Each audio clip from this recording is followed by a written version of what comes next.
34 seconds.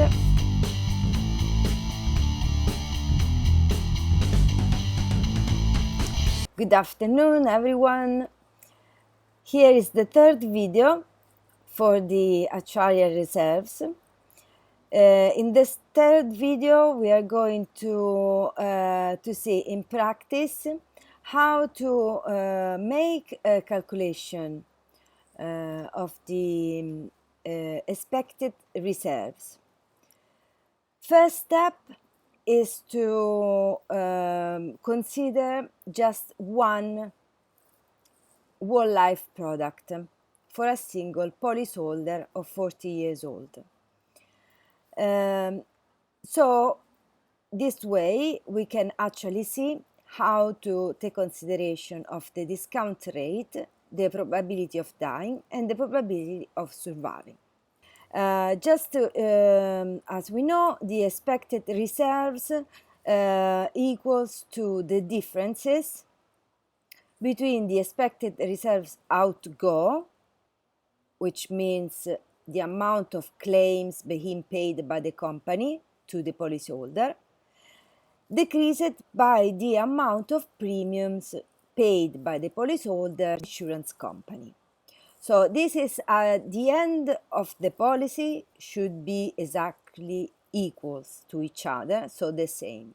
But if we just are required to say what are the expected reserves at year 30, obviously they won't match exactly.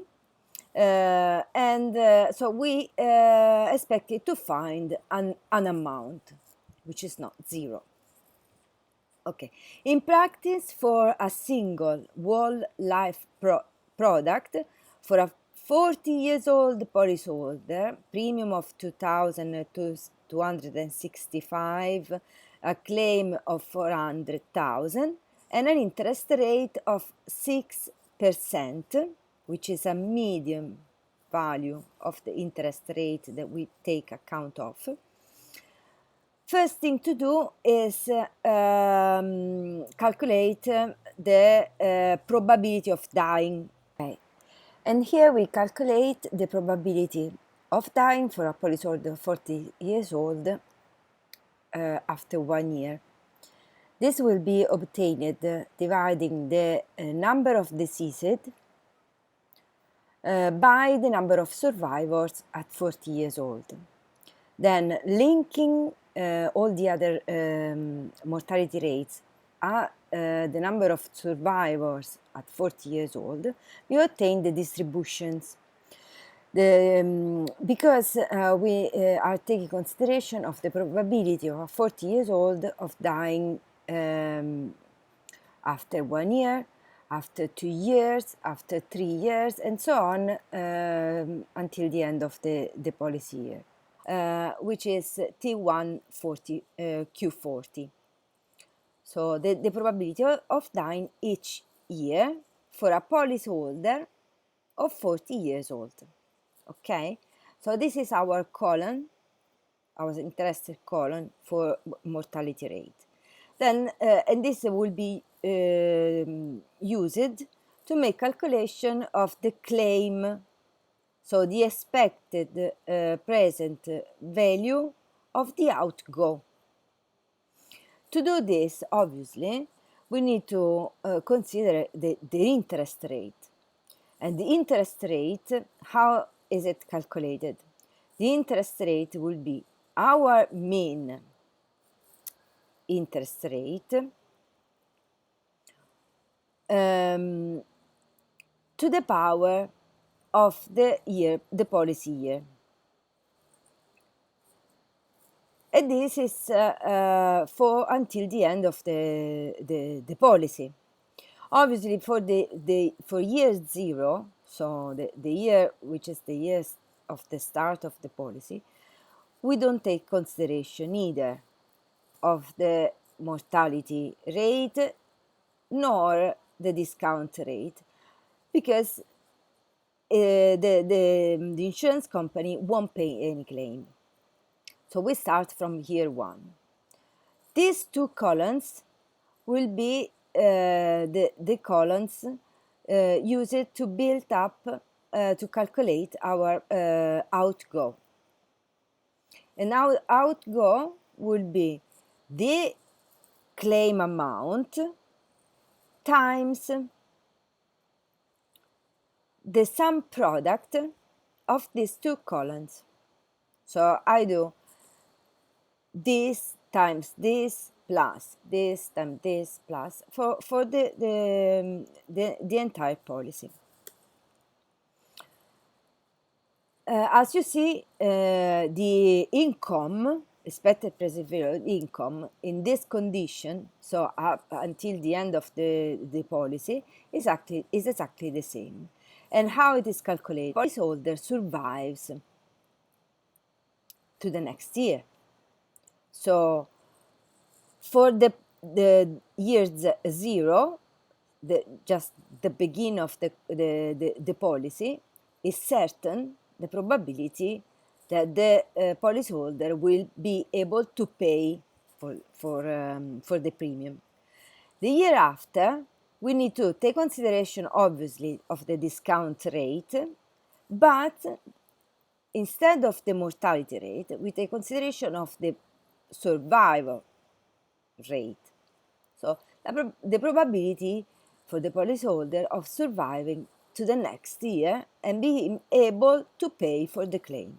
We do need to take consideration of the probability of survival. And this is obtained just dividing the number of survivors at age 41 by the number of survivors at age 40. Obviously, we need to link the age 40 and then consider the whole distribution of probability until the end of the policy. And this will be our P40. Calculate the expected present value. This we do just as the same as we did it before, but we this time multiply for the amount of the premium instead of the claim. And then we use the Excel function sum product of the discount rate and the survival probability. This time we do take consideration of the year zero, because it is starting at year zero, and it's certain that you will pay for it. Okay, so at this point the question is, what are the reserves at year 30? To calculate the expected reserves at year 30, the differences between the outgo and the income, we need to start taking consideration of the reserves from the year 30 of the policy. So the expected reserves at year 30 will be the sum product and the difference from year 30 till the end of the policy. So we do exactly the same as for the whole number of years, just starting, the difference is that we start from year 30. Just like we start from year 30. We have obtained the expected present value of the claim, so the outgo, and at year 30, and the premium, expected present value of the premium at year 30. Their difference is the expected reserves at year amount at year 30. We have seen what happened in a single whole life product on 10,000 policies, and these 10,000 policies, just as the same as we have seen in the first two videos, now we can actually translate what is happening here. And this is the expected reserve for the policyholder, which is the difference between these two. And these two are exactly the outgo and the income as multiplication between the amount of premium and the sum product of these two, of the two columns we need. So in this file is just being built up completely from here, so from the number of survivors, so exactly the same as before. And this is for the until the end of the policy. And then what we have done here is just the difference between the two each year. Okay, so now what we have to do is project this with a Monte Carlo simulation in practice for 200 times. Last time, as you may remember, we have ended up with this actual reserves. Now we had a further bit, which are the expected reserves. The skeleton of the sheet is is exactly the same as before. So we have simulation and years of the policy, and then we start from here multiplying the number of the policies, which is 10,000, by the expected reserves that we found already, and is this amount here. So this column will be multiplied by this way, and then as for the next simulation, the number of policies decreases because of deaths, as the same happened for the amount of the expected reserves. So as soon as we have built the first row, we can just scroll down for the whole page until the simulation 200, and we have what we need.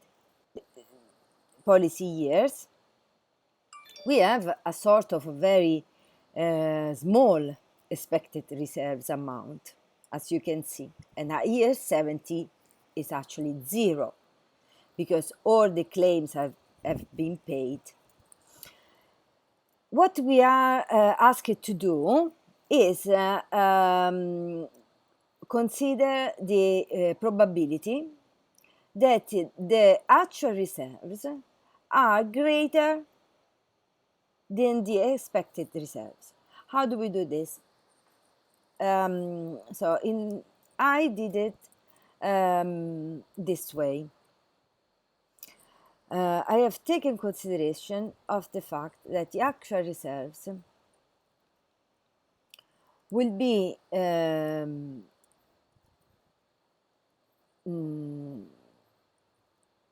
greater or not of the expected reserve, and the actual reserve will be greater or not of the expected reserves. So I've made an if and said, if the actual reserves are greater than the expected reserves, then put 1, otherwise 0. So what I've done it is just leaving the year 0 because it's not of our interest, as they won't pay any claim for the year 0.